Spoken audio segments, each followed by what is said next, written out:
if you listen to the consultants, they're going to always want you to take the least risk approach to that. And in general, it struck a chord with me because if our industry is always just being pushed in the direction of the least risk, then we're going to be cutting our own head off at some point. Kick it.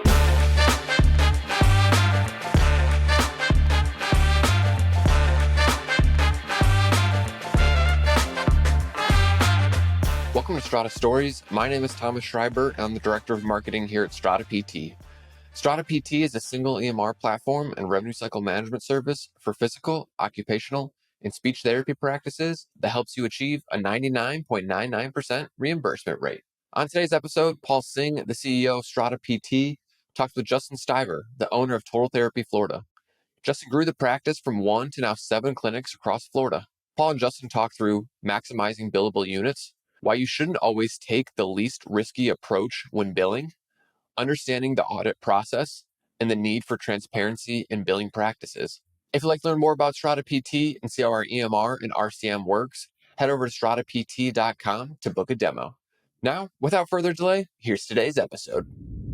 During the office hours last week, you and Ben Gallen clearly were in different camps on a particular topic. Do you want to just kind of like refresh us real quick? What was the topic? And then I'd love to hear your viewpoint on it. We're talking about CPT and codes, but also kind of started off as scheduling patients and like maximizing the number of minutes and the way that you bill per appointment slot or per hour. And we had one question, and the question, and I like to press things, even if I don't have a firm opinion on something, if I'm not firmly convinced that the person is right, I like to just disagree with them on purpose, just to get them to see the other side of it a little bit and try and explain it to me so where I can, because if I don't understand something completely, I don't like to just accept the expert's opinion without digging a little bit deeper. And that's kind of what I did there and the question that really kind of got me fired up was I don't remember who it was, but they said,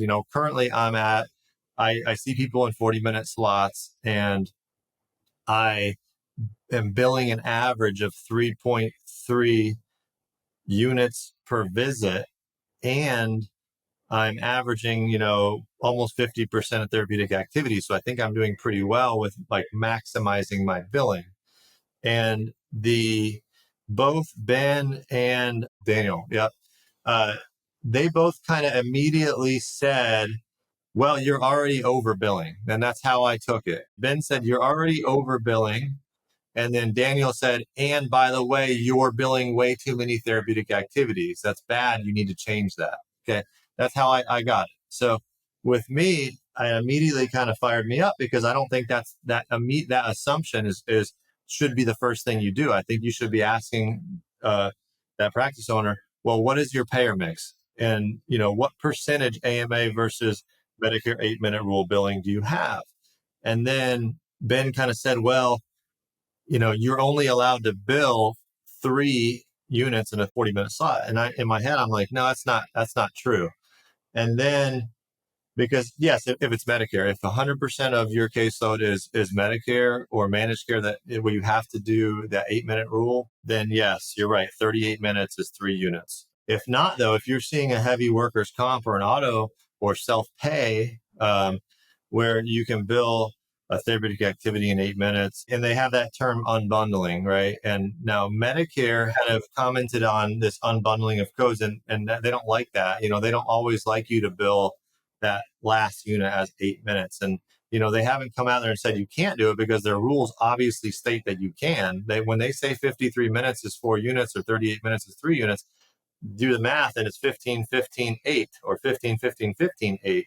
So they're saying that it's okay, but they're also saying that if you do that all the time, they're not happy about that. Okay. And it's going to expose you to a little bit higher risk. So, and all of a sudden, then they start saying you shouldn't do that. You shouldn't do that. And you shouldn't do this because it's going to trigger you for a higher percentage chance that you are going to be scrutinized by the payers for this. And as a practice owner, and I know these guys are practice owners as well, so I don't want to say it like that, but I believe that if you listen to the consultants, and I'm just going to throw them all under the bus, and I love them, a lot of them, but if you listen to the consultants, they're going to always want you to take the least risk approach to that. And in general, it kind of struck a chord with me because if our industry is always just being pushed in the direction of the least risk, then we're going to be kind of cutting our own head off at some point. And the frustrations. And then I went on a little bit of a tear and started emailing in my APTA groups and, stirred that up a little bit, which I can brief you on. I think there needs to be better representation, and I'm not expecting a lobby group to do it for us, but I think we need to do a better job of practice owners of talking about this stuff, because that conversation with those guys was fantastic. It got us thinking, and I'm sure, and actually him and I went back and we were emailing each other that night, Ben and I, you know, and he was sending me some really helpful stuff. And, he was asking me some more questions about how I bill, and I was asking him. And, it was a great conversation. It all happened because we all disagreed to some point about something, and it all made us critically think about our own stances on this stuff. To your point about, throwing the consultants under the bus, I'm an optimist. And I think, I don't think any of those people are intentionally trying to mess anything up or anything like that. But at the same time, I think you're absolutely right. Their job is to kind of to advise you on the least risky way to do something. And if this business has taught us anything, there are certainly absolutely some things you can do that are wrong. Like, you can't be fraudulent in things. Those are absolutely wrong.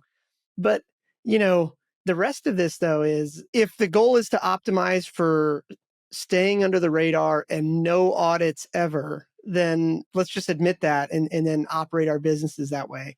On the flip side, what you're talking about, when I listen to your viewpoint on this, it's like you're not pushing the boundaries, but you're also not afraid of the audit, because the reality is, if the audit happens, like you can justify it. You're not really worried about it, because at the end of the day, you're not doing anything wrong.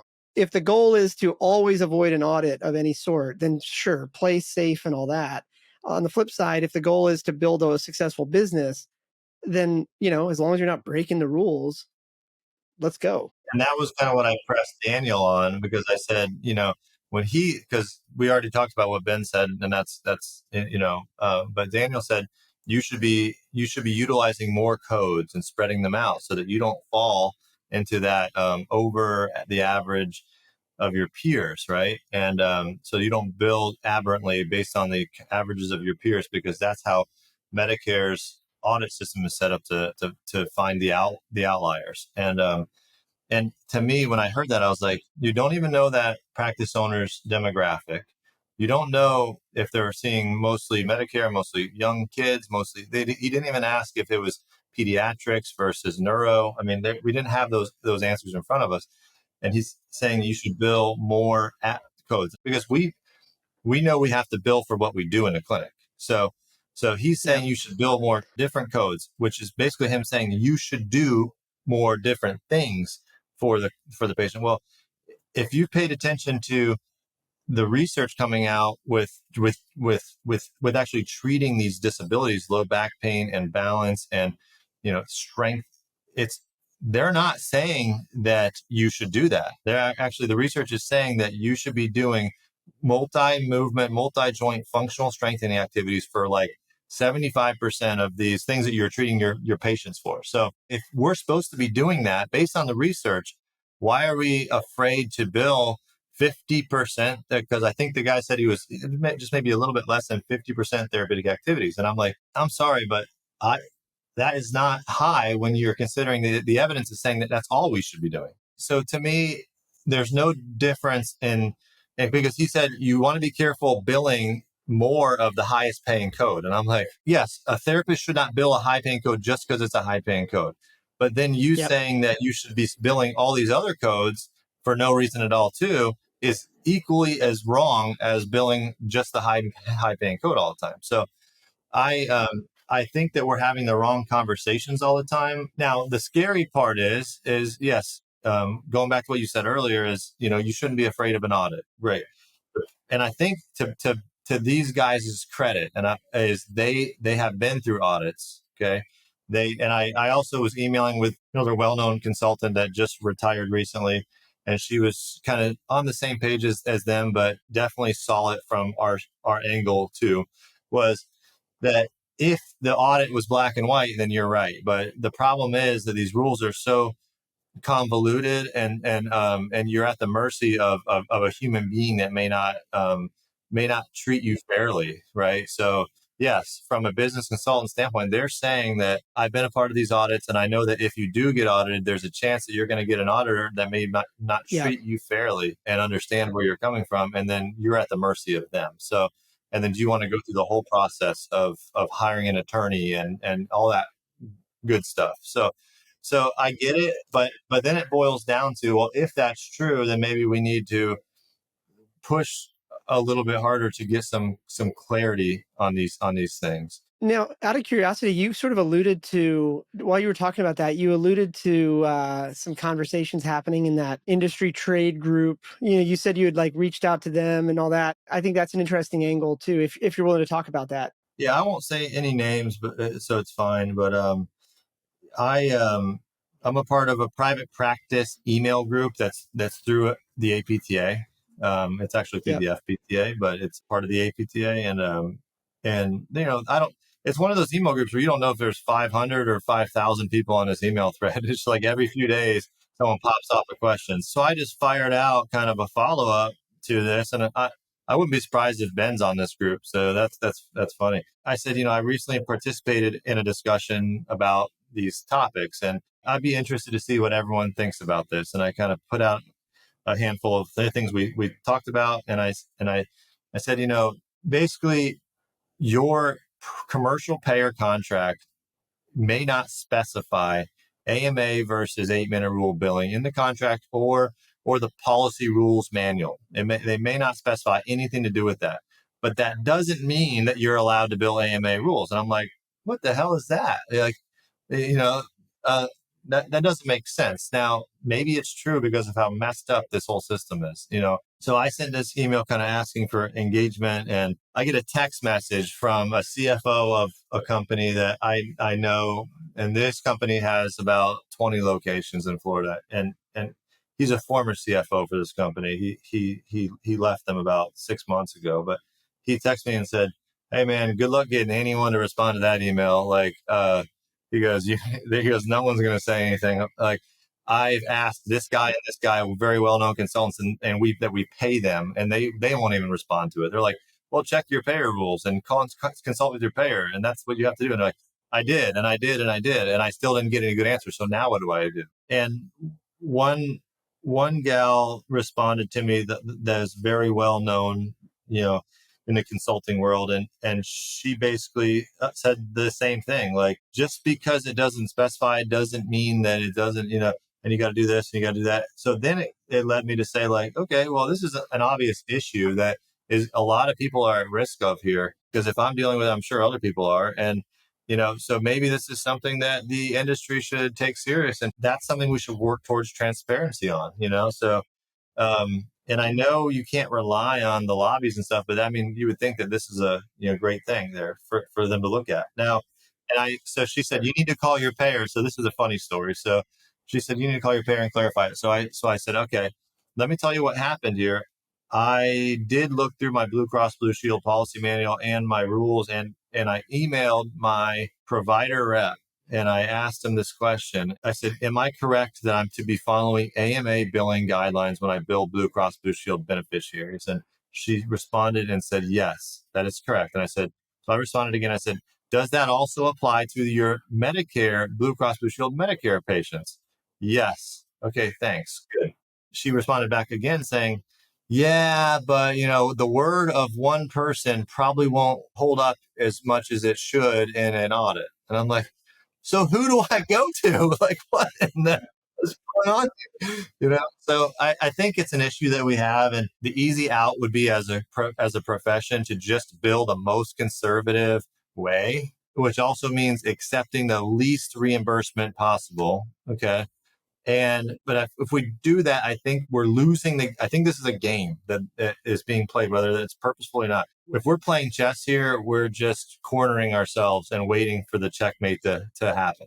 I don't know how to ask this question, but how do you, like, you speak about this topic, you're comfortable with it. Like obviously I think we can all agree that like the rules are kind of hard to interpret and there's a bunch of gray area in there, but you talk about it with a certain sense of confidence. Were you always this way? So like if we just time traveled back to when, you only had one practice and you were 6 or 12 months into it, would you say you were always kind of like this way, or is this confidence just because you've had more and more years under your belt now? Like what is it? Like, is this does that question make sense? Yeah, in this topic, I mean, I'm confidently unconfident, I guess, because I I have spent hundreds of hours researching this stuff. If I had to guess, I would say the consultants out there also feel this way. In order to do their job, they feel like they probably have to recommend a more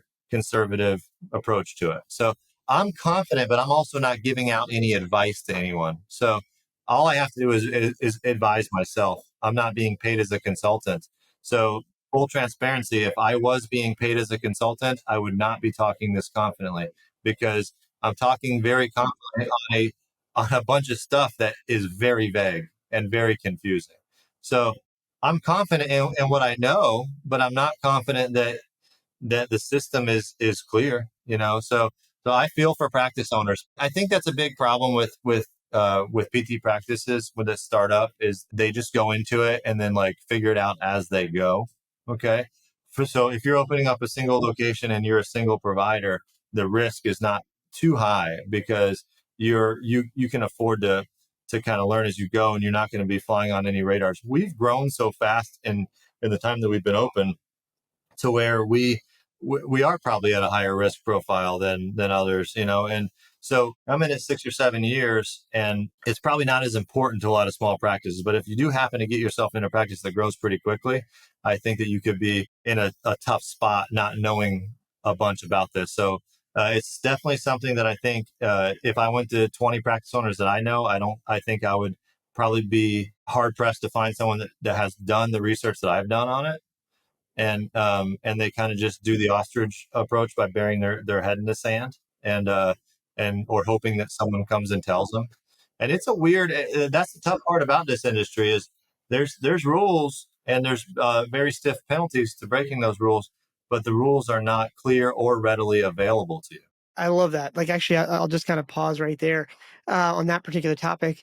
Um, I'm just curious, anything else whether it's this topic or anything else kind of been bouncing around the back of your head lately? And it's okay if the answer is no, but I also want to make sure we give you some time to riff on anything that's burning you up a little bit. I mean, honestly, that conversation had got my wheels turning a little bit that we had there. But it's also because I'm looking at it, it's just kind of the same topic, bringing back the same topic, but, I'm looking at the business of PT and knowing my numbers and knowing what I have to do to make a profit. If I listen to Ben and Daniel and I just change my billing practices, I'd be lying if I said I didn't go onto a spreadsheet last night or the night before and spend a few hours changing some of my reimbursement numbers to see what that would do to my business. And Right. it would be tough. By billing the way that was recommended by Daniel and setting up my treatments around billing a gait training and a therapeutic activity and a therapeutic exercise and a neuro, it would decrease my reimbursement by $6 or $7 a visit, which would then change my profit margins Yeah. by 50%. So if you're going to do that, you have to restructure your schedule and you have to restructure your costs and your expenses. So, it's in and out, if you're going to make the decision that to decrease your risk, you have to bill a certain way, then you also have to set up your whole business differently. And I think that's a very important thing for practice owners and aspiring practice owners to understand. I wish more consultants would talk about that stuff, would get into the nitty gritty instead of just the theoretical and all the great things like, scheduling and hiring, employee retention and all your systems and your cancellation policies and all the stuff that is great, but it doesn't set your profit margins. It helps the inflow, but it doesn't balance the two. So I think having clarity, it's really important there. So, I always take things like this, and that's why I like to be a part of these conversations because, and I hope that I didn't offend the consultants on that call, because by acting like a know-it-all, I wasn't trying to say that. I honestly, I love just pushing it and debating, because then I'm going to go home and I'm going to reflect on what I said. I'm going to reflect on what they said, and I'm going to pull out the spreadsheets, and I'm going to make a change to our company based on conversations like that. Hopefully for the best. I would appreciate if we set more of these things up, because before Strata office hours, where else would you have that conversation? Maybe at a conference or something like that. I definitely appreciate that sort of compliment there. And I would say that, like, I don't know that we're doing it well yet. I think we're learning. That was only our third set of office hours there. I think that these conversations, if they're happening at all, they're happening at a dinner table at a conference somewhere, because to your point earlier, these particular conversations, for whatever reason, people are really scared to have them. In some cases, some of these conversations are sort of like squashed if you're, depending on whose email list you ask the question on. So I don't know. I think the more and more we can kind of figure out how to shine a spotlight on them, maybe give them a place to happen, that's a good thing. Because I don't think it's about right or wrong. I think it's about just having more of these conversations in the open is going to, I think, sort of raise the tide for all boats. And this is where my brain went after that conversation. And, this morning I was thinking about this, and last night is, these guys are right. There is something to be said about decreasing your risk profile. But then to me, my brain goes automatically to, okay, if I'm going to decrease my risk profile, and I just spreadsheeted everything, and I'm estimating that this is going to decrease my reimbursement by $6 or $7 a visit, then I need to pick that up somewhere. And, here's the strings you can pull on. I can pull on the schedule. I can increase productivity for my team, which would negatively affect certain things. It would probably increase some extra need usually for an extra admin or two on my teams to deal with the increase in complexity that brings to the table. It might negatively affect our brand a little bit as far as patient perception of care, maybe. Or I could figure out a way to bring more revenue per body to the clinic. And I think that I appreciate the conversations you have with some of the other people you talk to, because it kind of reminds me of this. But we have to think outside the box about how to get a few more dollars of revenue per body that comes in the door. And there's a lot of ways to do that. I mean, I just updated my email list yesterday. I mean, I don't know how this compares to industry average, but I'm pretty happy with where we're at. We got 14,000 unique emails from patients that have been to us and trust and know us in the last like 5 or 6 years. Then I have another about 7,000 emails of patients that I've collected their emails. Maybe they didn't end up coming to us because of a, out of network issue, or they canceled before their appointment or something like that. Or they came in through like YouTube or something else, some other form of which I would still call a warmish lead, because they know who we are. They gave us their email. We didn't go buy it or anything, but they haven't been patients of ours. So I got close to 20,000 emails right now, and over half of them are people that really love and trust us. So we got to figure out a way to collect an extra $10 per person each year. Then all of a sudden you can decrease your risk profile. You can do that stuff knowing that you're pushing it on the other side, on a side of the business that's not as heavily regulated by the government. So that's kind of where my brain's at right now. I'm thinking of a lot of different ways, and I like how you talked about the airline industries. That's an example of something that's actually very close to what we do. That industry is very heavily regulated too, and they figured out a way to do it and then collect revenue elsewhere. So I wouldn't be surprised if the most successful PT practices are moving in that direction. Thanks for listening to another episode of Strata Stories. Strata PT is a single EMR platform and revenue cycle management service for physical, occupational, and speech therapy practices that helps you achieve a 99.99% reimbursement rate. If you'd like to learn more about Strata PT and see how our EMR and RCM works, head over to stratapt.com to book a demo.